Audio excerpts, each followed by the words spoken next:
혜연과 그녀의 남편이 결혼한 지도 벌써 6년이라는 세월이 지났다. 혜연이 대학원에서 석사과정을 밟고 있을 때 지금의 남편이 박 교수를 만나 그의 지적 능력과 자상한 면에 반해 호락이 처지러 있던 그와 결혼할 때가 그녀의 27살 때였다. 그는 행복함의 연속이었다. 천성적으로 착하고 순정적인 그녀는 박 교수의 연구를 헌신적으로 내조했고 박 교수는 학계에서 인정받는 위치에 올라섰다. 그럼 그들의 가정에도 한 가지 문제는 있었다. 바로 박 교수가 전체 아이 사이에서 낳았던 아들 태수였다. 박 교수가 재혼할 때 중학교에 막 들어갔던 태수는 박 교수의 신중한 결정에 의해 미국으로 보내졌다. 조기 유학을 보내 아들을 멋지게 키우려고 했던 박 교수의 판단은 틀린 것이었다. 어릴 때 엄마를 잃어 가뜩이나 애정결핍에 빠져있던 태수에게 기숙사학교에서의 생활은 견디기 어려운 것이었다. 결국 그는 나쁜 친구들과 어울리게 됐고 술과 마약 그리고 여자에 빠져들어 학교에서 문제아로 낙인이 찍혀버렸고 어렵게 대학에 들어가자마자 동네객들과 마약 문제로 큰 싸움을 벌여 결국은 학교에서 대학 처분을 받았다. 박 교수는 결국 아들을 한국으로 불러들였고 군대에 보내기로 결정했다. 그래서 태수가 한국에 들어온 것이 바로 한 달 전이었다. 군대에 가는 일도 그리 쉬운 일만은 아니었다. 아는 사람들을 통해 최대한 빠르게 영장을 받으려고 노력에 힘을 써봤지만 아직도 태수가 군대에 가려면 한 달이 넘게 남아있었다. 태수는 오늘도 늦으려나 봐. 혜연은 태수가 불쌍하기만 했다. 이번에 한국에 들어와서 2달 남짓한 시간이지만 같은 집에서 지내게 된 것도 서로 마음을 열 수 있는 좋은 기회라고 생각하던 참이었다. 그렇지만 태수는 한국에 와서도 친구들과 어울려 클럽에서 살다시피 하며 외박을 힘삼고 집에 들어와도 방에 들어가 문을 닫아버리곤 했다. 자신을 엄마로 여겨주기는커녕 눈도 제대로 안 맞춰주는 태수가 그녀는 너무나 섭섭했다. 왔습니다. 집에 들어온 태수는 혜연이 머리에서 잠이 들어있는 것을 보고 깨우기 싫어서 그냥 방으로 들어가려 했다가 잠도 안 오고 머리에서 비디오나 봐야겠다는 생각에 그녀를 깨워 방으로 들어보내려 했다. 들어가서 주무세요. 태수는 혜연 어깨를 톡톡 건드리며 깨웠다. 혜연이 뒤척이자 그녀의 걸쳐졌던 책이 떨어졌다. 순간 태수의 눈에 그녀가 그대로 비춰졌다. 가운 스타일의 잠옷이었지만 한쪽 어깨가 그대로 보여졌다. 태수는 약간은 당황했지만 그녀를 처음으로 남자의 눈으로 훑어봤다. 전형적인 미인형은 아니지만 동양적이고 기품 있는 얼굴, 약간은 마른 듯한 몸에 잘록한 허리와 매끈한 다리, 하얀 피부와 세련됨, 단발 스타일의 윤기 있는 머릿결과 함께 그녀가 풍기는 고상한 분위기는 그동안 태수가 상대해왔던 여자들과는 다른 분위기였다. 태수는 그녀를 안고 안방으로 가서 그녀를 놓았다. 운동으로 단련된 태수에게는 전혀 부담이 되지 않는 몸무게였다. 그녀는 여전히 잠에 취해 있는 상태였고 방을 나오려던 태수는 화장대 위에 놓여있는 수첩 같은 것을 봤다. 뭐야? 그것은 혜연의 일기장이었다. 태수는 그 자리에 선 채로 시간 가는 줄 모르고 한 장씩 읽어나갔다. 태수의 가슴은 쿵쾅거리기 시작했다. 읽으면 읽을수록 혜연은 태수에게 여자로 느껴졌다. 그녀의 일기장에는 그들 부부의 생활에 관한 내용까지 담겨져 있었다. 어젯밤은 오랜만에 그와 시간을 나눴다. 다른 친구들은 죽을 것 같다고 한다. 난 그 정도는 아닌데. 혜연은 결혼했을 때 처녀였고 지금까지 남편에게는 그녀를 본 사람이 없을 정도로 정숙한 여자였다. 하지만 그녀는 동창 친구들이나 여성지에서 말하는 것은 알지 못한 상태였다. 어차피 남편과는 한 달에 한두 번이었고 더구나 그녀에게 그리 중요한 일이 아니었다. 가끔 남편이 자기를 안아줄 때 남편이 나를 사랑해주는군 하면서 느껴지는 따뜻함이 그녀에게는 충분한 것이었다. 일기장을 덮은 태수는 숨을 크게 들이켰다. 혜연은 여전히 잠이 들어 있었고 태수는 황급히 자기 방으로 돌아왔다.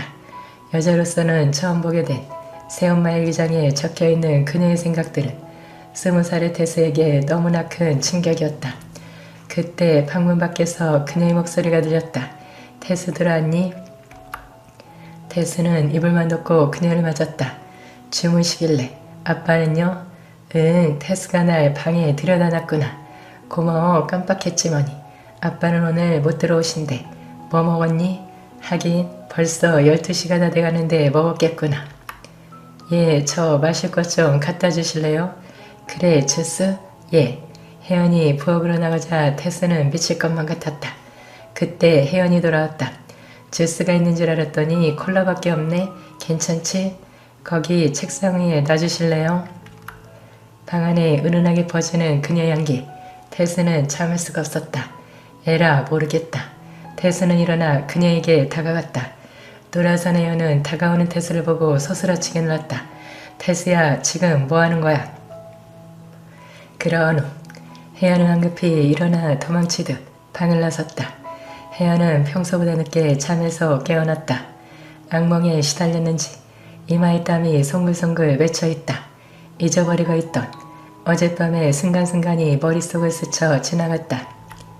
그래, 악몽이었다고 생각하는 거야.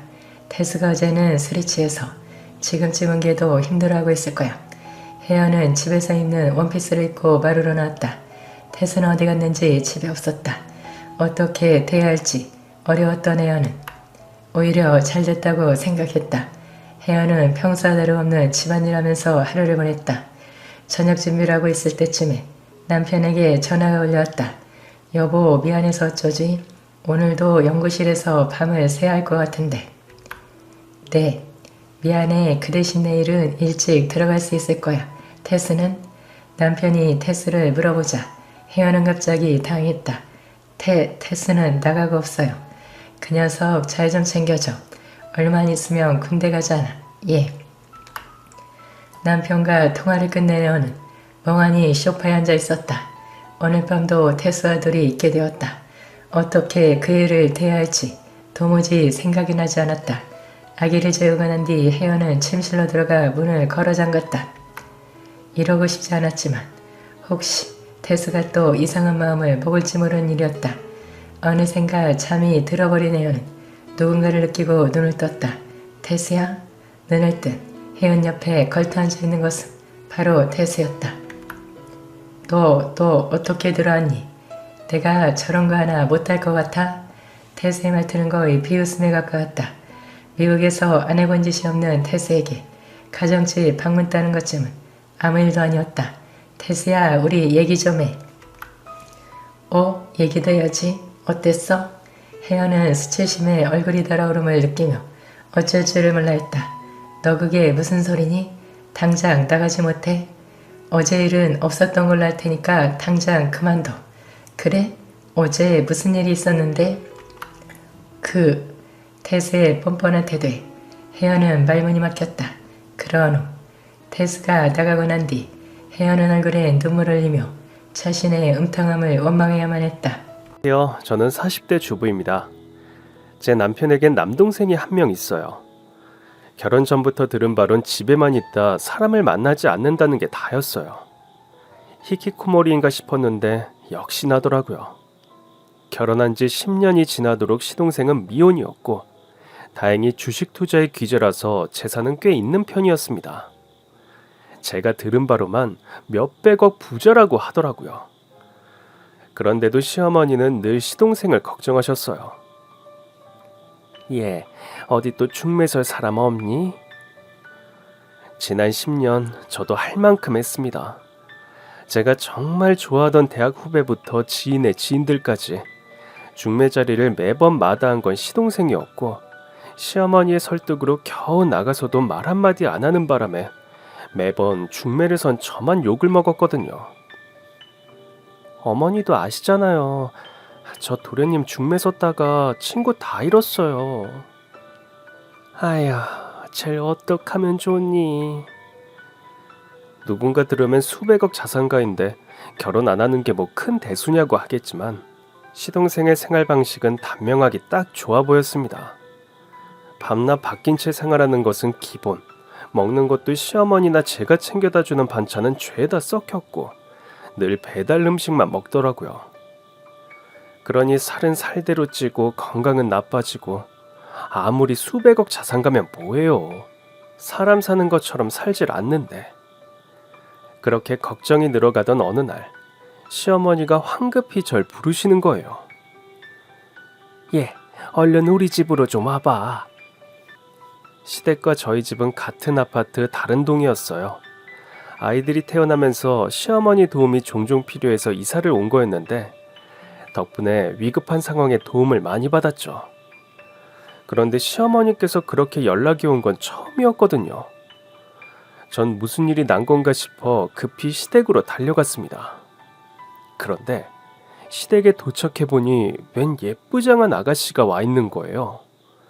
그 여자의 옆엔 늘 뿔테 안경에 큼직한 난닝구만 입고 다니던 도련님이 앉아 있었습니다.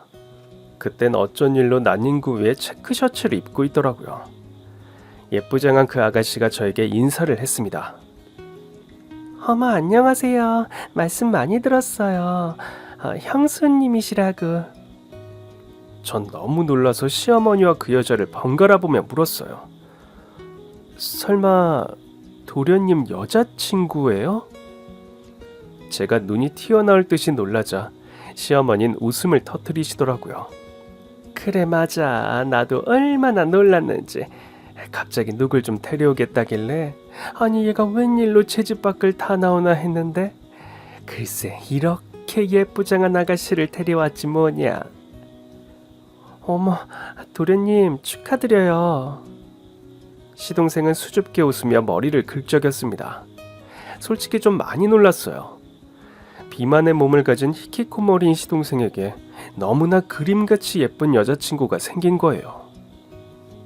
사실 저희 오늘 드릴 말씀이 있어서 온 건데요. 오냐, 어서 말해봐. 저희 결혼하려고요. 갑작스러운 결혼 얘기에 전 경계심을 가득 세웠습니다. 만난 지 얼마나 됐는데요? 몇 달 안 되긴 했는데 이 사람 혼자 집에서 밥도 제대로 안 챙겨 먹고 밤낮 없이 주식 투자만 하는 게 안쓰러워서요. 그래서 제가 곁에서 챙겨주고 싶은데 제가 좀 구식이라 돈 거는 싫고 결혼해서 정식으로 이 사람이랑 같이 살고 싶어서요. 시동생과 그의 여자친구가 돌아간 뒤 시어머니는 입이 귀에 걸려 있었습니다. 일단 상견례장부터 잡자. 어머니 이렇게 쉽게 허락하실 거예요? 있을 때 얼른 보내버리자. 이렇게 꿈을 댔다간 평생 혼자 살 것 같아서 그래. 알고 보니 시동생과 여자친구는 주식 동호회에서 만났다고 하더라고요. 솔직히 말해 시동생을 데려갈 여자가 또 있을까 싶다가도 여자에게도 약점이 있을 것 같다는 생각이 들더라고요. 집안이 별로거나 직업이 별로거나 둘 중 하나는 아쉬운 점이 있겠거니 생각하며 일단 상견례장에서 부모도 좀 보고 살아온 배경을 보자 싶었죠. 그런데 상견례 당일 전 깜짝 놀라고 말았습니다. 제 직업은 의사고요. 아빠가 병원장이세요. 그리고 아빠 병원에서 일하고 있습니다. 상견례장에서 다시 보는데도 어찌나 청순 가련하게 예쁘던지. 솔직히 말해 저 예쁜 사람 좋아하거든요.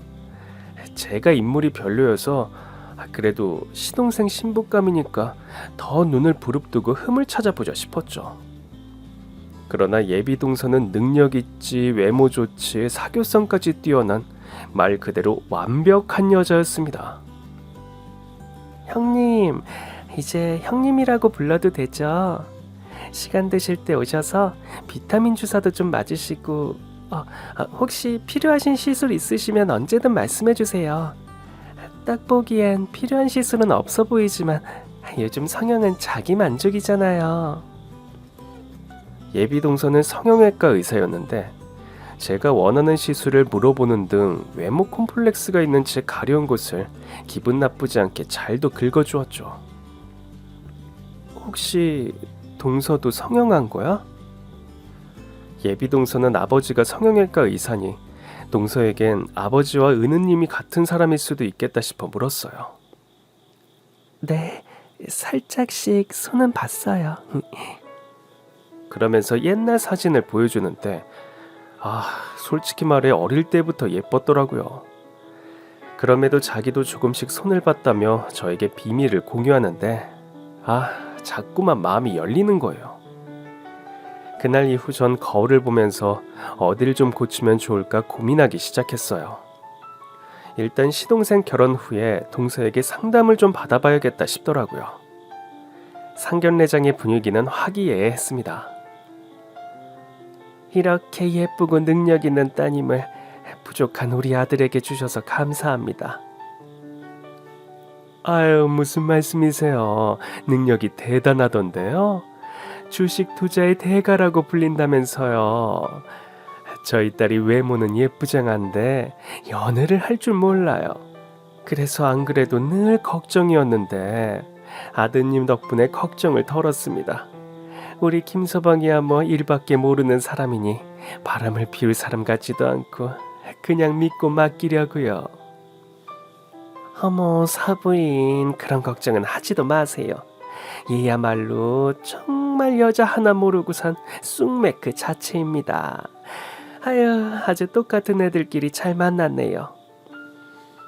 부모님들의 대화에 시동생과 여자친구가 동시에 수줍어하는데 그 모습이 닮아 보이더라고요.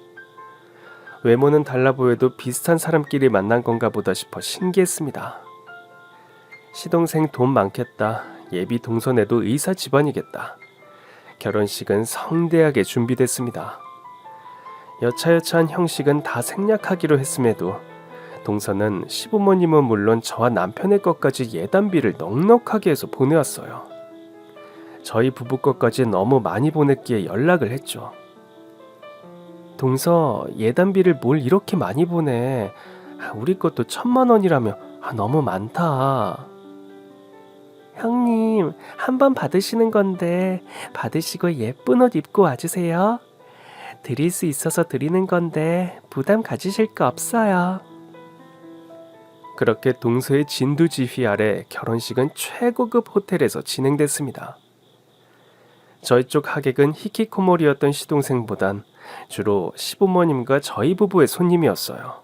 반면 동서네 쪽 손님들은 동서와 함께 의대를 졸업했거나 한 병원에서 근무하던 직원들이 많더라고요. 거기다 동서네 아버님 친구들도 대부분 의사라며 인사를 받는데 시동생 덕에 의사 인맥이 이렇게 늘어나나 싶어 신기했죠. 식이 시작되고 신부가 등장하자 저희 쪽 하객들은 난리가 났습니다. 세상에, 신부가 의사라던데 저렇게 이쁘기까지 하다고? 맨날 방 안에만 틀어박혀 주식 투자만 하더니 아주 땡잡았네. 그래도 주식 투자로 돈을 몇백억을 벌었대. 하긴 그러니깐 저런 여자가 시집을 오겠지. 하객들 사이에선 질투에 가까운 말들도 종종 나왔지만 그러거나 말거나 시동생은 입에 귀에 걸려 있었습니다. 그렇게 밝게 웃는 모습은 또 처음이라 보고 있는데 가슴이 다 찡하더라고요. 이제야 시동생이 좀 행복해 보여서요.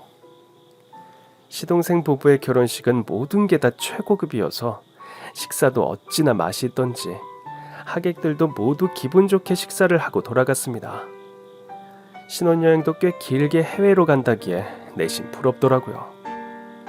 동서는 그런 제 마음을 또 어떻게 읽은 건지 신혼여행 가기 직전에 저에게 그러더라고요. 형님, 저희 신혼여행 다녀오고 나면 다 같이 가족여행 가요. 나야 좋지만 다녀오고 나면 일도 밀려있을 텐데. 그래도 처음으로 가족이 된 건데 같이 좋은 추억을 만들어야죠. 이렇게 저희 둘만 좋은 데 가려니까 자꾸만 식구들이 눈에 밟혀서 그래요. 어떻게 사람이 이렇게 얼굴도 예쁜데 마음도 예쁠까 싶었어요. 알겠으니까 일단은 신혼여행부터 마음껏 즐기고 와. 아, 좋은 소식 기대할게. 어이, 형님, 부끄러워요. 농담이야, 농담. 편하게 잘 쉬다 와. 아, 그리고 형님. 응? 시동생 부부가 공항으로 떠난 뒤, 전 시어머니와 함께 축의금도 계산하고 마무리를 지었습니다. 결혼식장 대관 비용부터 식사 비용은 모두 시동생 부부가 이미 지불한 뒤였어요. 덕분에 저흰 편하게 결혼식 보고 맛있는 밥도 먹고 돌아왔죠. 동서는 신혼여행에 가서도 가족 단톡방을 만들더니 신혼여행지의 아름답고 재밌는 모습들을 공유해 주었습니다. 여보, 동서는 진짜 대단하지 않아? 뭐가? 나 같으면 이제 막 안면 튼 시댁을 이렇게 좋아할 수는 없을 것 같거든. 사실 우리 가족 단톡방도 없었는데 동서 덕분에 생긴 거잖아. 그러게, 난 내 동생 처리해준 것만으로도 고마운데 우리 부모님한테도 잘하는 것 같고 가족들 생각도 많이 하고, 그리고 당신한테도 엄청 잘하던데? 정말 그래. 워낙 잘난 집안에서 부족한 거 없이 자라서 그럴 수도 있어. 오히려 그런 집에서 자란 사람들이 구김살이 없다잖아. 그럴 수도 있겠다. 근데 당신은 서방님 안 부러워? 어? 저렇게 예쁘고 능력까지 있는 여자 만난 서방님이 안 부러우냐고. 아이, 참나. 우리가 뭐 한두 해 산 것도 아니고 당신이랑 벌써 만났으니까 우리 애들도 이렇게 태어난 건데 내가 그런 걸 왜 부러워해. 근데 이제 서방님네 아기까지 나오면 나오면 잘 된 거지 왜? 어? 당신은 뭐 부러운 거 있어? 솔직히 좀 부러웠어요. 특히 그 얼굴, 연예인도 아닌데 너무 예쁜 데다 사교성까지 좋은 여자라니. 그래도 동서 덕분에 성형수술도 할 예정이니 너무 부러워하지 말자 싶었습니다. 시동생 부부가 신혼여행에서 돌아온 뒤 몇 주 지나지 않아 동서가 가족여행을 가자고 하더라고요. 그런데 시동생은 그간 일이 너무 밀려서 어렵다고 했고 남편도 회사가 바빠서 당장 연차 쓰기가 어렵다더라고요. 결국 여행은 저와 동서 시어머니까지 여자 셋의 여행으로 결정됐습니다. 저희 셋은 KTX를 타고 여자들만의 가족여행을 가기로 했는데 제 옆자리가 비어 있었거든요. 그런데 조금 뒤 한 남자가 제 옆에 앉더니 동서를 보고 저에게 바짝 다가와 말했어요. 저기 잠시만 따라와 주시겠어요? 남자가 제 귀에 속삭인 말 한마디에 전 시어머니와 함께 기차에서 뛰어내렸습니다. 시간을 되돌려 이 일이 있기 몇 주 전, 신혼여행에서 돌아온 시동생 부부는 면세점에서 사왔다며 선물도 온통 면풍백에 향수에 비싼 것들로 사왔더라고요. 형님께 잘 어울릴 것 같아서 향수랑 백 사왔어요. 마음에 드세요?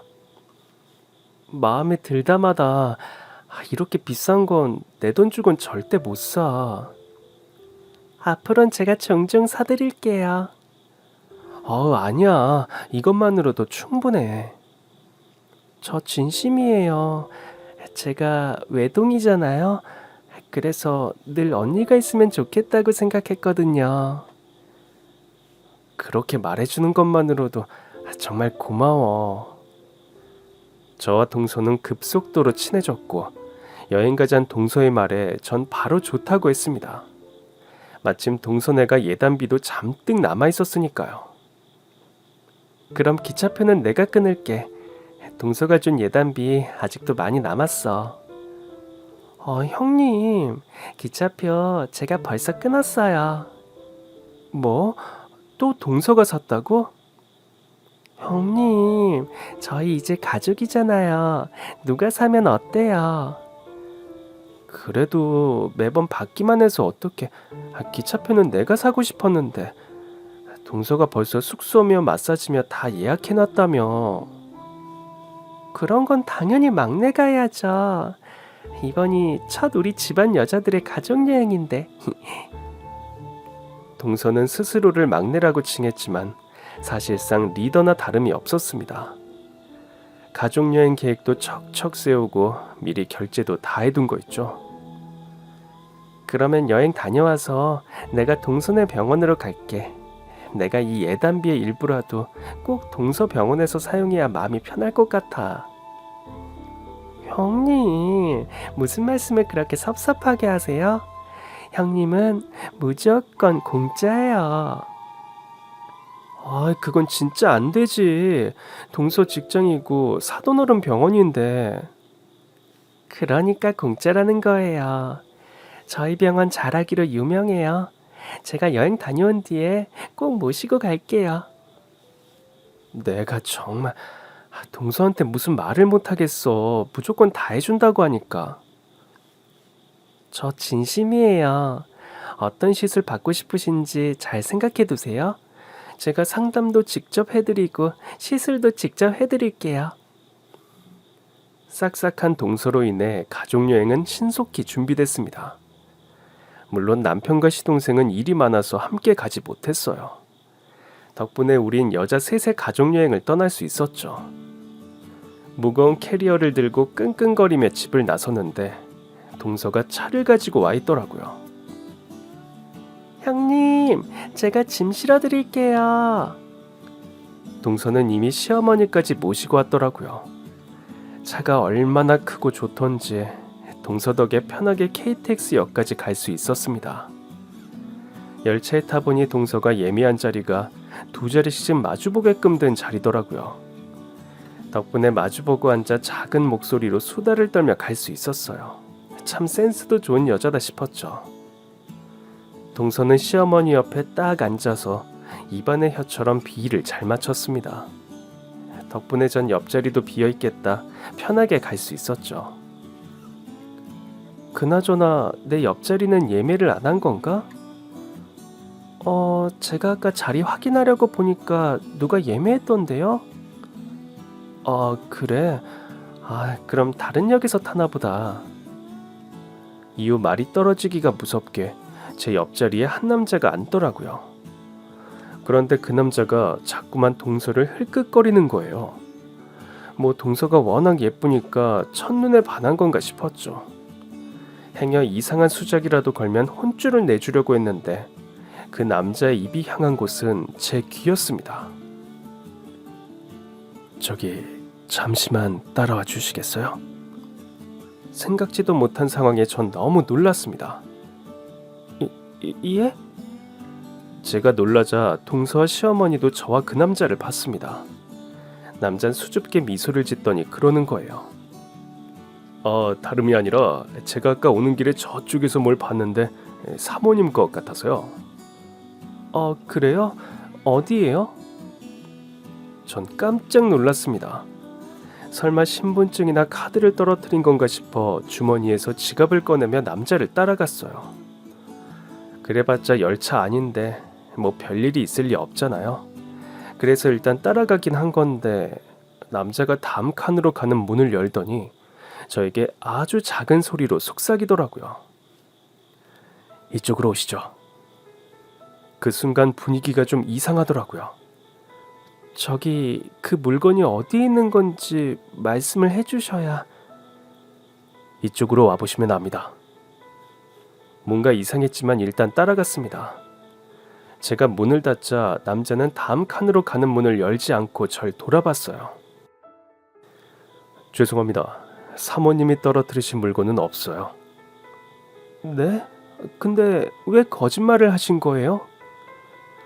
혹시 일행분이 볼 수 있으니 최대한 아무 일도 없다는 듯이 대답해 주세요. 뭐라고요? 마치 협박을 당하는 인질처럼 저더러 아무 일도 없다는 듯 굴라는 거였습니다. 앞에 앉은 젊은 여자분과는 어떤 관계입니까? 그걸 왜 묻는데요? 협조해 주십시오. 협조라니 갑자기 이게 무슨 일인가 싶었지만 남자의 단호한 눈빛으로 인해 전 살짝 겁을 먹고 말았습니다. 제 동서인데요. 그럼 동서 옆에 앉아있는 분은요? 저희 시어머니세요. 그는 잠시 고개를 끄덕이더니 말했습니다. 지금부터 자리로 돌아가서 제가 말한 물건이 본인 것이 아니었다고 말씀해 주시고 자연스럽게 시어머니를 모시고 다음 역에서 내리세요. 아니, 대체 왜 이러시는 건데요? 저희 부산 가는 거예요. 아직 더 가야 한다고요. 그리고 우리 동서는요? 그는 주머니에서 명함을 꺼내 저에게 주었습니다. 명함을 본 저는 화들짝 놀라고 말았죠. 제 신분을 확인하셨으니 일단 제 말에 따라주실 수 있겠습니까? 전 그가 준 명함을 손에 쥔 채 멍하니 고개를 끄덕일 수밖에 없었습니다. 전 일단 자리로 돌아갔어요. 형님, 도대체 뭐예요? 아, 신분증인데 내 건 아니더라고. 내 얼굴인 줄 착각했대. 그렇구나. 깜짝 놀라셨겠어요. 그러게. 평소처럼 굴려곤 하는데 얼굴에 자꾸 경련이 나는 거예요. 시어머니는 또 어떻게 모시고 나가야 할지 막막하던 그때였습니다. 화장실이 어디냐? 나 좀 급한데. 동서가 냉큼 일어나더니 시어머니의 팔을 부축했습니다. 동서, 아침부터 우리 픽업어랴 준비하느라 힘들었을 텐데 잠깐이라도 좀 쉬어. 어머닌 내가 모시고 갔다 올게. 저 괜찮은데. 그래, 넌 좀 쉬고 있어. 큰애랑 다녀오마. 전 시어머니의 팔을 붙든 채 화장실에 있는 열차 끝쪽으로 걷기 시작했습니다. 그런데 자꾸 손이 덜덜 떨리는 거예요. 이제 어떻게 하면 되는 거냐? 그런데 갑자기 시어머니가 그렇게 물으시더라고요. 네? 아까 그 남자 혹시 형사니? 전 너무 놀라서 행여나 뒤에 동서가 있을까 돌아봤어요. 다행히 동서는 자리에 앉아 있더라고요. 어머니, 어떻게 하셨어요? 느낌이 이상해서. 근데 형사가 왜? 어머니, 일단 우리 내려요. 뭐? 지금? 여기서 뛰어내리자고? 그때 마침 곧 다음 역이라는 안내 음성이 나오기 시작했습니다. 열차가 다음 역에 도착하자마자 전 시어머니와 함께 기차에서 뛰어내렸습니다. 내려서도 동서가 보이지 않는 쪽으로 죽어라 뛰었어요. 시어머니는 왜 뛰는지 영문도 모르시면서 일단 절 따라 뛰시더라고요. 조금 뒤 다시 열차가 출발하던 그때였습니다. 형님, 어머니, 여기서 내리시면 어떡해요? 동서가 열차 문 앞에서 저랑 시어머니를 향해 손을 흔드는 거예요. 전 너무 놀라서 다리에 힘이 풀렸고 동서는 저희 쪽으로 다가오기 시작했습니다. 형님, 열차 안에 화장실 있는데 모르셨어요? 그때였습니다. 아까 본 남자 형사와 또 다른 형사 2명이 동서에게 달려들었어요. 아니, 당신들 지금 뭐 하는 거야? 당신을 살인미수 혐의의 가장 유력한 용의자로 긴급 체포합니다. 저와 시어머니는 서로를 마주보며 눈이 휘둥그레졌습니다. 예, 저 형사 양반이 지금 뭐라는 거냐? 살인미수래요. 제가 열차 안에서 들은 동서의 얘긴 하나였어요. 지금 동서분의 직업이 뭐라던가요? 의사요. 그 여자 의사 아닙니다. 네? 동서분은 사기 전과가 여러 건 있는 사람입니다. 일단 체포한 뒤에 자세한 사항은 서해 와서 들으시면 될 것 같고요. 위험한 사람이니까 일단 시어머니와 함께 열차 밖으로 대피하시는 게 좋을 것 같습니다. 아무래도 가까이 있으면 인질극이라도 벌일 수 있는 사람이니까 미리 대피해 계시면 그 사이에 저희가 체포하겠습니다. 만일의 경우 상황이 여의치 않으면 바로 체포할 거니까 시어머니께서 놀라시지 않게 좀 잘 챙겨주세요. 그런데 살인미수라니, 그건 저도 처음 듣는 이야기였습니다. 대체 이게 어떻게 된 거니? 어머니, 저도 자세히는 아직... 그때였습니다. 마침 남편에게서 전화가 오더라고요. 여보... 당신 지금 어디야? 남편의 목소리를 듣는데 눈물이 왈칵 나더라고요. 그게 지금 어디냐면... 글쎄 현수가 병원이래. 형사한테서 연락이 왔어. 서방님이? 전 너무 놀라서 시어머니를 봤고 시어머니는 여전히 뭐가 뭔지 모르겠다는 얼굴로 절 보고 계셨습니다. 이거 안 나? 내가 뭐 옛날에 참이숙인 줄 알아? 어머니, 형님 와서 얘기 좀 해주세요. 이 사람들이 사람을 잘못 보고 이러는 거예요. 네? 얼른 좀 와보라고. 전 또 한 번 놀랄 수밖에 없었습니다. 동서의 이름은 분명 차예은이었는데 본인 입으로 자기 이름이 차미숙이라고 하는 겁니다. 시어머니는 겁에 질린 채 제 팔을 꽉 붙드셨고 전 그 손을 꼭 붙든 채 형사들을 따라 경찰서로 향했습니다. 경찰서에서 보니 동선 완전 다른 사람이었습니다. 아니 대체 왜들 이러는 거야? 내가 살인미수라니. 증거가 있는 거냐고? 형사는 옆에 있는 시어머니를 생각해 말을 아끼고 있었지만 곧 다른 형사분이 와서 수사 보고를 하시더라고요. 지금 연락 왔는데 김현수 씨 의식 되찾으셨대요. 그러나 형사 입에서 나온 서방님의 이름에 시어머니는 큰 충격을 받고 말았습니다. 형사 양반, 도대체 이게 무슨 소리예요? 우리 아들이 의식이 없었어요? 어머니 일단 조사 중이라 다 설명은 못하겠지만 일단 둘째 며느님은 사기 전과가 있는 사람으로 둘째 아드님을 살해하려 한 가장 유력한 용의자입니다. 아 진짜 전과 있는 사람은 뭐 착하게 살면 안 돼요? 결혼해서 맘 잡고 살고 있었는데 살인미수라니. 내가 우리 남편을 얼마나 사랑하는데. 결국 시어머니는 그 자리에서 혼절하셨고 전 시어머니를 태운 구급차와 함께 서방님이 입원 중이라는 병원으로 이동했습니다. 정신을 차리신 시어머니는 눈물을 쏟으며 후회하셨어요. 얼굴이 반반한 게 의사식이나 되는 게 너무 살갑게 구는 게 내 이상하다 했어. 어머니 뭐 그런 사람이 있을 수도 있죠. 어머니가 잘못 보신 거 아니에요. 아유 내가 우리 현수 결혼시키는데 눈만 멀어 있지 않았어도. 아유. 어머니 저도 속았는데요 뭐. 제가 죄송해요. 아이고 내 아들이지 어떡하냐. 아이. 다행히 시동생은 일반 병실로 옮긴 상태였어요.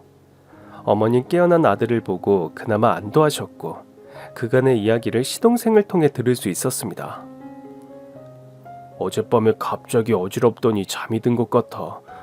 깨어보니 집엔 아무도 없고 그래서 겨우 휴대폰으로 119에 전화를 걸었는데 그 다음부턴 기억이 안 나. 정신을 차려보니 병원이었고 형은 울고 있고 형사들도 와 있는 거야. 시동생은 불현듯 깊은 한숨을 내쉬었습니다. 저 의사가 아닌 거 눈치채고 있었어요. 언제부터요? 결혼하고서요. 아니 도대체 어떻게? 의사라고는 하는데 칼을 잘 못 쓰더라고. 칼? 과도도 무섭다고 그러고 그래서 내가 과일도 다 깎아주고 그랬거든. 칼을 무서워하는데 어떻게 의사 일을 하나 싶었는데 아니었던 거지. 이상했는데 왜 묻지도 않고 우리한테도 말을 안 한 거예요. 솔직히 의사가 아니면 어떤가 싶었어요.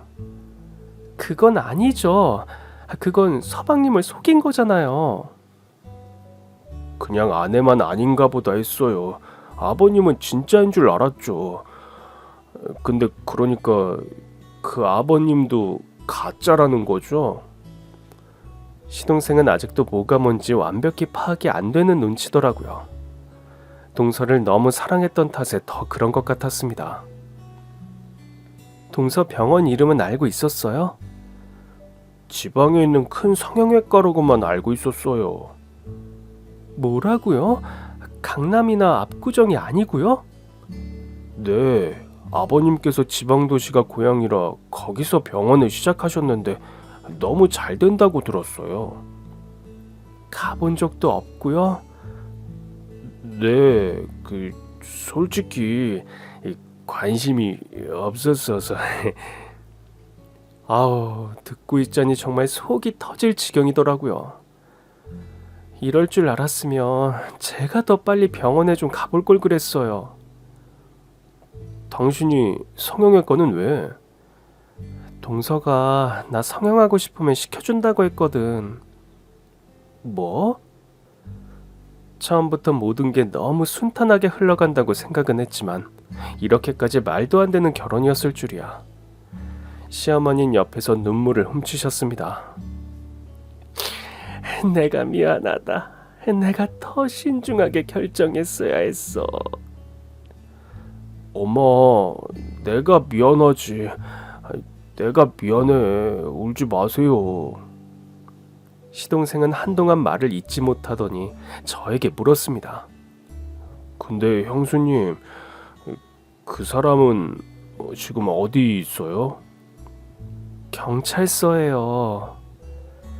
시동생은 얼굴이 또다시 무거워지더라고요. 조사 결과 시동생은 독극물을 마신 걸로 확인됐습니다. 치사량을 먹었고 아주 위중한 상태였지만 기적적으로 살아난 거였죠. 문제는 시동생이 그렇게 당하고도 정신을 못 차렸다는 것이었습니다. 저 아내가 오해받는 거 아닐까요? 그 사람이 나한테 그럴 리가 없는데 그 곱게 자란 사람이 어떻게 경찰서에... 형, 일단 그 사람을 내가 좀 만나봐야 할 것 같은데. 너 지금 그걸 말이라고 하냐? 네 와이프 사기 전과가 수두룩한데다 널 살인하려고 한 살인 미수범이야. 근데 지금 피해자가 피의자를 만나겠단 거야? 그래, 그건 형 말이 맞아. 현수 네가 지금 안 믿는 눈치인데 걔 체포될 때 보니까 지금껏 우리가 본 걔가 아니더라. 경찰들은 동서가 독극물을 산 증거를 찾으려고 애썼지만 도통 증거는 나오지 않았습니다.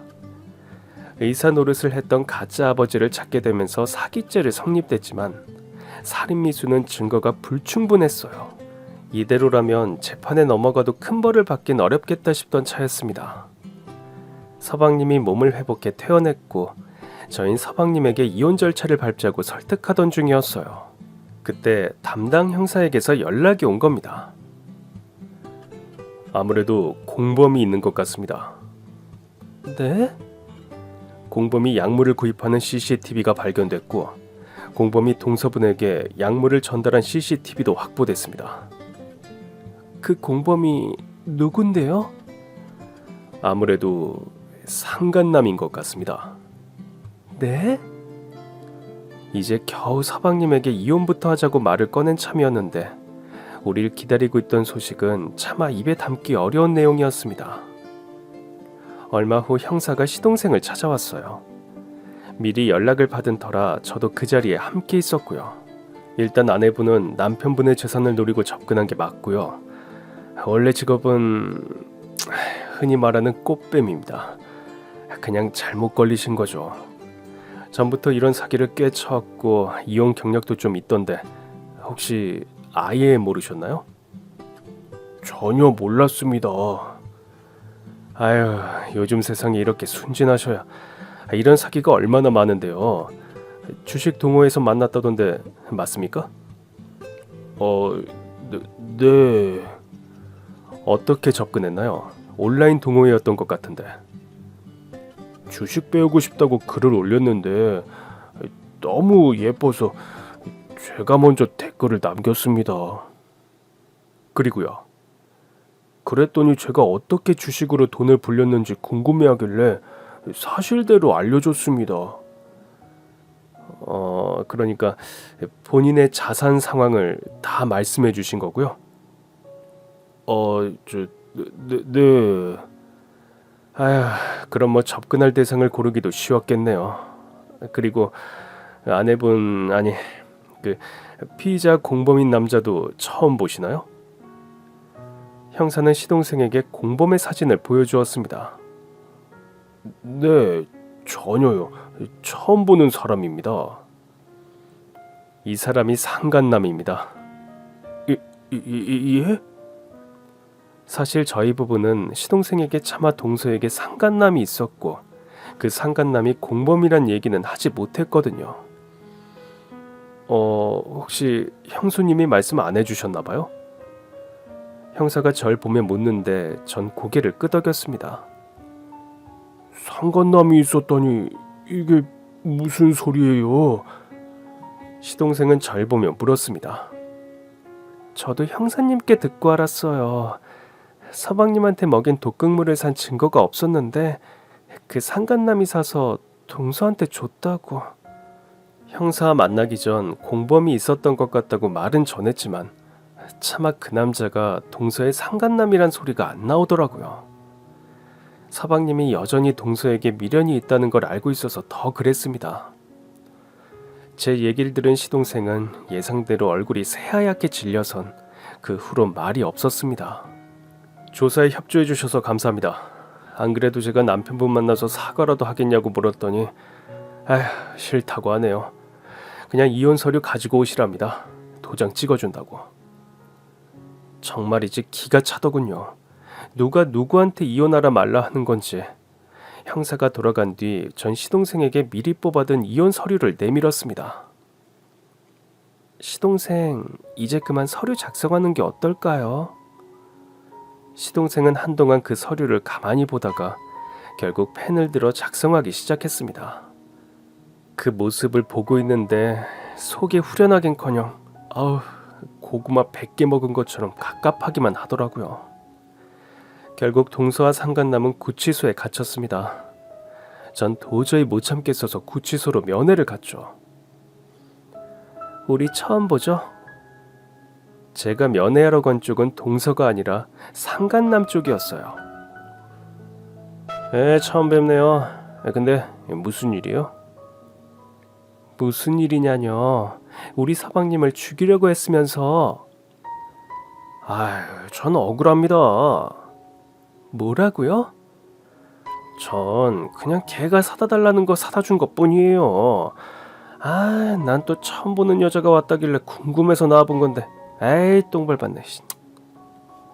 상간남이 뭐라고 짓거리든 전 궁금한 걸 물어봐야 했습니다. 동서, 아니 그 여자랑 언제부터 만나서 사기치고 다닌 거예요? 저 이번이 처음인데요.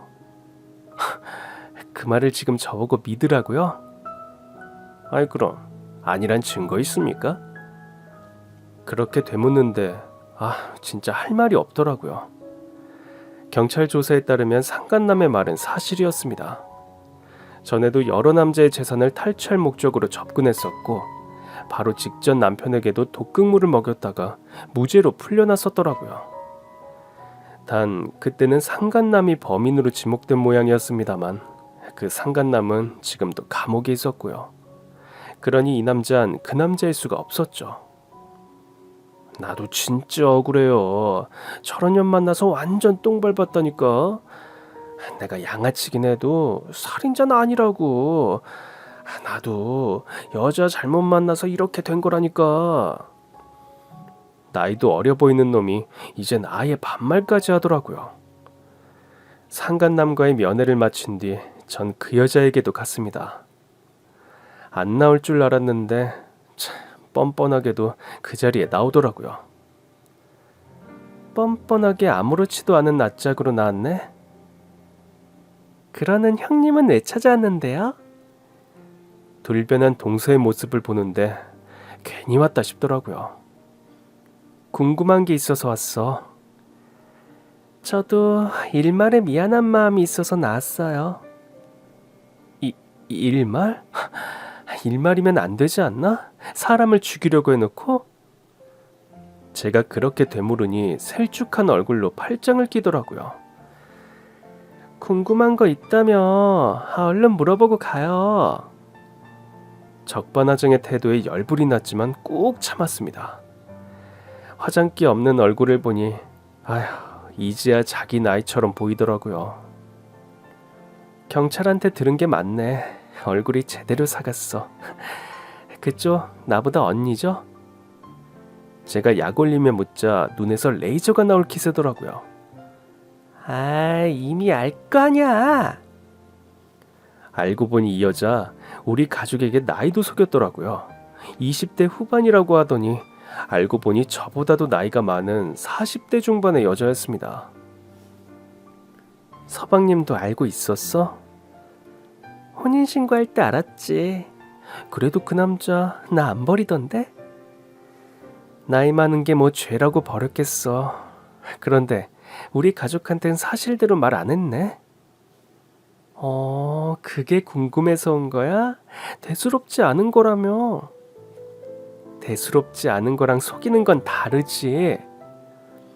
그렇게 그녀를 다그치고 있는데 그 여자가 저에게 눈을 부라리며 묻더라고요. 너 언제부터 눈치챘냐? 짭새, 네가 불렀지? 그 자식이랑 너랑 나가서 석원댔잖아. 그래서 뭐 어쩌라고. 솔직히 애초부터 형사 손을 잡은 건 아니었지만 그 여자에겐 사실대로 말하고 싶지 않았어요. 하여튼 좋은 건 다 받아먹어 놓고 꼭 이런 것들이 뒤통수를 치지. 너 지금 뒤통수라고 했니? 그럼 뭐야? 너 나한테 받아먹은 것만 해도 얼마니? 진짜 기고만장하게 구는데 말문이 턱 막히더라고요. 그러고 보니 이상했습니다. 그동안 이 여자가 동서랍시고 쓴 그 많은 돈은 어디서 났나 싶은 거예요. 너 그동안 쓴 돈은 다 어디서 났니? 어디서 나긴 니네 서방님이 줬지. 뭐? 그럼 예단비도? 당연하지. 기가 막혔습니다.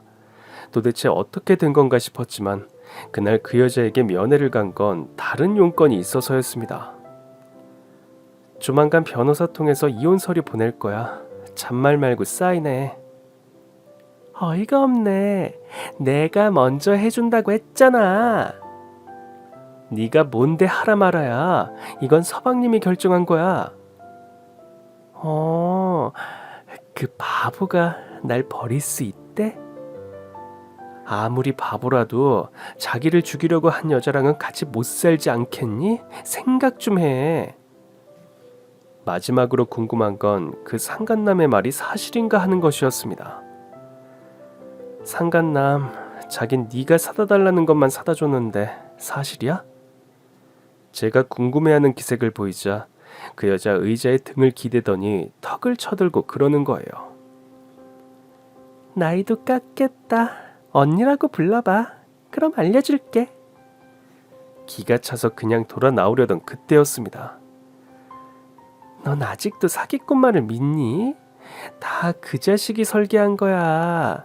이번엔 내가 운 나쁘게 주범이 된 거고 그 자식 일부러 CCTV 있는 대로 골라다녔더라고. 나한테 다 뒤집어 씌우려고. 이게 또 무슨 말인가 해서 들어보니 이 여자 매번 남자들과 조를 이루어서 남자를 꼬시는 역할을 해왔다더라고요. 수익 배분도 4대6. 내가 사라니까? 갑자기 왜 이렇게 소소한 얘기까지 하나 싶어 보고 있으니 그 여자가 그러는 겁니다.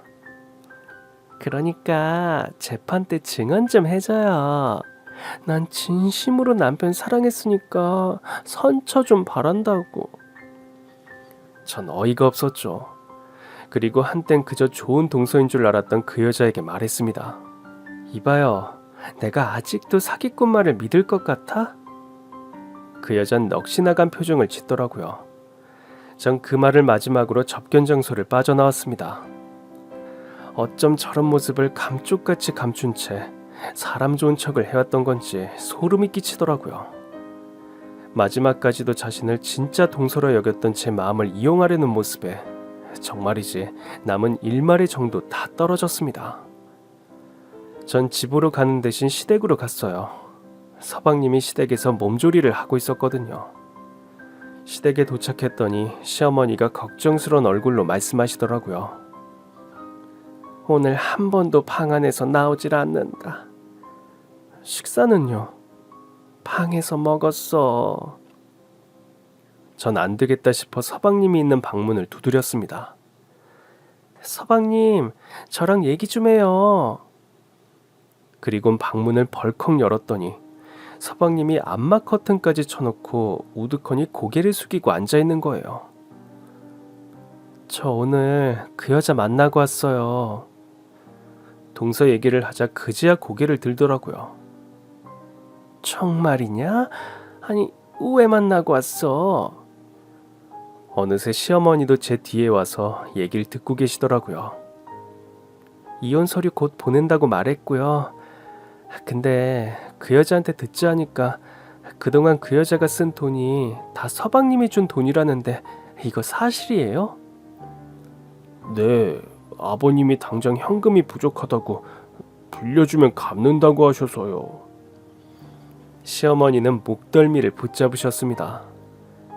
뭐? 그럼 우리가 그동안 받아서 신나게 쓴 예단비며 아꼈다고 생각한 예식장 대여비랑 식사비 이런 것도 전부 다? 시동생이 고개를 끄덕이더라고요. 결국 시동생은 시어머니에게 등짝을 얻어맞았습니다. 아휴, 내가 이놈 새끼 돈 잘 번다고 그냥 오냐. 방 안에만 처박혀 있어도 오냐. 장가 간다길래 그거면 됐다고 오냐 했더니 물려도 꽃뱀한테 물려? 똥인지 된장인지 찍어 먹어봐야 아냐? 어? 아이고, 이게 나이만 처먹고 등치만 컸지 완전히 갓나네. 너 이제부터 나와서 밥 먹어. 그리고 때 되면 나랑 같이 나가서 산책도 하고, 알겠어? 시동생은 호되게 혼낸 시어머니는 저에게 말씀하셨습니다. 이제부터 이놈의 자식은 네가 마음대로 해라. 운동은 내가 시켜서 살 빼놓을 테니까 이 자식 똑바로 교육시켜서 제대로 된 여자한테 장가 보내자. 시어머니의 굳은 결심에 저도 정신이 번쩍 들더라고요. 그렇게 해요, 어머니. 이렇게 뒀다간 사람 하나 잡겠다 싶겠더라고요. 그 후 시동생은 저랑 어머니와 함께 매일같이 운동도 하고 밥도 가족들과 함께 먹기 시작했습니다. 그리고 심리치료도 받기 시작했어요. 치료를 받아보니 실은 시동생도 상처를 많이 받았더라고요. 하긴 사랑했던 여자에게 사기를 당한 것도 모자라 죽을 뻔했으니 그 속이 오죽했을까 싶었어요. 결국 그 여자와 상간남은 징역이 확정되어 형을 살기 시작했습니다. 물론 시동생과는 아직 이혼 전이었습니다. 왜냐하면 혼인무효 소송 중이었거든요. 혼인무효 소송의 마지막 기일, 재판장에 나타난 시동생은 전관 완전히 딴판의 모습이었습니다. 다이어트의 성공에 늘씬해진 것은 기본, 멀끔한 차림으로 재판장에 나왔어요. 서방님을 본 그 여잔 당황하는 눈치더라고요. 혼인무효 소송의 결과는 당연히 승소였습니다. 그렇게 승소하고 나오는 길, 시동생이 오랜만에 웃더라고요. 아니 서방님, 이혼하는 사람이 뭐 이렇게 멋있게 차려입고 왔어요. 그런 시동생이 보기 좋아서 농담을 건넸는데 시동생이 결연한 표정으로 그러더라고요. 새로 시작하는 날이니까 멋지게 입고 시작해야죠. 그리고 형수님, 저 만나는 사람 있어요. 순간 저와 남편은 불안한 표정으로 서로를 봤어요. 설마 또 이상한 여자를 만난 건 아닐까 걱정이 된 탓이었죠. 이게 다 형수님 덕이에요. 저 살 빼는 것도 엄청 도와주셨잖아요. 같이 헬스 PT까지 받으시면서. 저도 운동할 겸 같이 한 거죠. 서방님이 비용도 다 대주셨으면서. 그 외 전에 저한테 소개해 주셨던 형수님 후배분이요. 아휴, 제가 소개해 준 사람이 어디 한둘이에요. 그런데 그 순간 대학 후배가 하나 떠오르면서 서방님이 만난다는 사람이 그 친구인가 싶더라고요. 설마 지영이요? 시동생은 수줍은 듯 고개를 끄덕였습니다. 제가 얼마 전에 SNS를 만들었잖아요. 근데 그분이 제 번호를 계속 갖고 계셨나 봐요. 절 먼저 팔로우하셔서 저도 마팔했는데 이제 그때부터 전 너무 기뻐서 눈물이 다 나더라고요. 그 동생 정말 착한 데다 성실해서 자기 일도 잘하는 친구였거든요. 서방님, 꽃뱀한테 제대로 데이더니 이제야 제대로 만나셨네요. 사실 소개팅할 땐 마음이 별로 없었는데 SNS로 팔로우 해놓고 보는데 이렇게 예뻤나 싶고 그러나 시동생의 말에 전 좀 갸우뚱했습니다. 그 후배가 그렇게 예쁜 얼굴은 아니었거든요. 그렇게 예쁜 꽃뱀이랑도 살았던 사람이 그 후배가 예쁘다고 하니 좀 의외더라고요. 그게 그냥 얼굴이 예쁘다기보다 마음이 예쁘더라고요. 시간 날 때마다 봉사도 다니고, 그래서 저도 한번 같이 봉사 가고 싶다고 했더니 흔쾌히 같이 가자고 하셔서. 그럼 그때부터 만난 거예요? 예, 지영 씨가 형수님한테 말씀드리기 쑥스럽다고 해서, 그래서 제가 말씀드리는 거예요. 전 너무 좋아서 시동생의 손을 꼭 잡고 말했습니다. 우리 조만간 저랑 어머니 지영이 그리고 시동생 이렇게 넷이 만나요. 저야 너무 좋죠. 어쩐지 살을 나보다 더 열심히 빼더라. 시동생이 수줍게 웃는데 그제야 마음이 좀 놓이더라고요. 1년 뒤 시동생은 제 후배와 결혼에 성공했습니다. 당연히 시어머니는 너무 좋아하셨고요. 저희는 이미 한번 거하게 불렀던 하객 대신 가족끼리 단란한 가운데 식을 올렸어요. 물론 신부도 좋다고 했고요. 큰 위기도 있었지만 극복하고 보니 또 이렇게 행복이 찾아오네요. 덕분에 전 제가 참 좋아했던 후배와의 관계도 회복했고요. 그렇게 저희 가족 모두 세 식구와 함께 행복한 나날을 보내고 있습니다. 그럼 지금까지 제 긴 사연 들어주셔서 정말 감사합니다. 오늘도 행복한 하루 되세요.